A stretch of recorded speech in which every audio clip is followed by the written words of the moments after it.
I think that's a really at present. I would say that obviously high quality development, the development of a new development pattern, dual circulation, the community of a common destiny for mankind.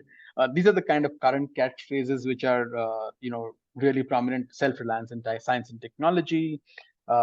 Science and technology being the driving force, or innovation being the driving force for future economic growth. So these are your sort of catchphrases today, along with the three initiatives that have been launched: the Global Security Initiative, the Global Development Initiative, and the Global Civilization Initiative.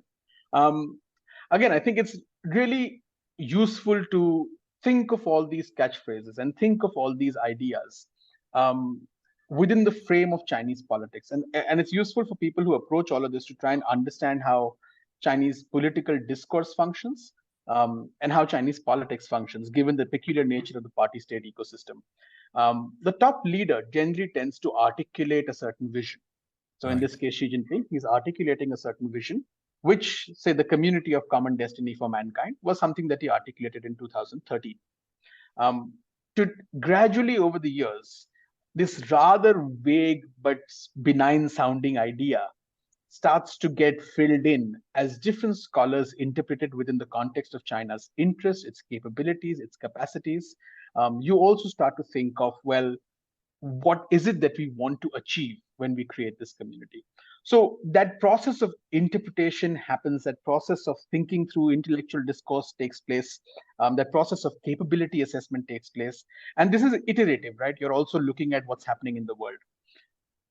After nearly 10 years of articulating that community of common destiny for mankind, today we have this framework where these three new initiatives that I talked about: civilization initiative, development initiative, and security initiative, are being argued as the three core pillars of that community of common destiny of mankind. So what one needs to understand that these are iterative themes. They get interpreted over a period of time based on circumstances and based on the priority of the leader. And gradually you get sort of meat on the bones so that you can try and understand what's going on.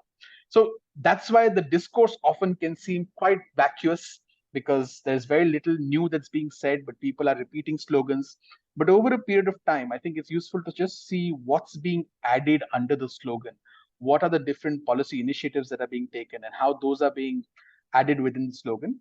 And that's when you try to sort of parse through and say, hey, okay, this is what Xi Jinping is trying to communicate now when he says community of common destiny, or when he says global security initiative.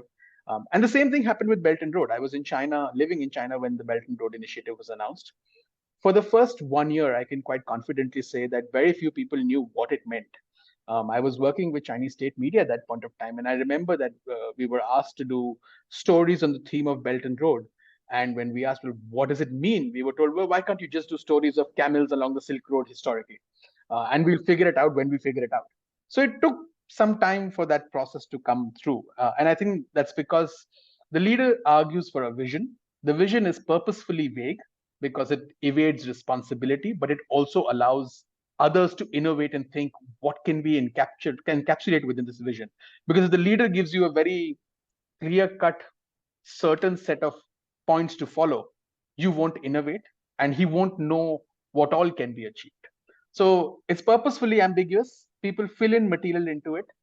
Sometimes it often goes it goes bad, as we've seen in many cases of Belt and Road projects, where there's been really overpricing of things and things like that.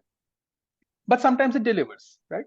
So I think that's the process in which these sort of slogans operate.